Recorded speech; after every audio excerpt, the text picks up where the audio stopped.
They lifted those evacuation orders about an hour and a half ago, and folks have kind of been pouring in ever since, and a lot of them are smiling for good reason. They really dodged a bullet with this storm.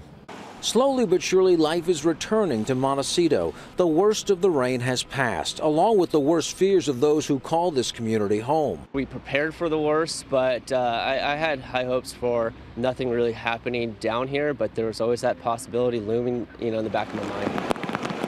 Higher up in the hills, the rain was more intense, but the hillsides held, and weeks of hard work preparing for the storm paid off. San Ysidro Creek is flowing well this morning, but back in January, this was one of the hardest hit areas, clogged with giant boulders and tree stumps. We have not seen debris like that flowing down the creek this morning.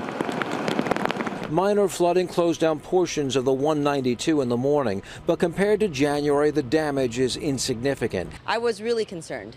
I have a lot of friends that live in Montecito, and we just had such a devastating January that I was afraid the same thing would happen. And while there will be more storms in the future, getting through this one is giving residents and merchants some confidence. I would definitely say yes. Yeah, I mean, I don't know what's to come, but I feel like the longer it goes and the farther we get into spring, then the chances are less likely that we'll have this happen. And as for conditions right now, we are seeing a very light rain coming down, but it does appear the worst is over for Montecito.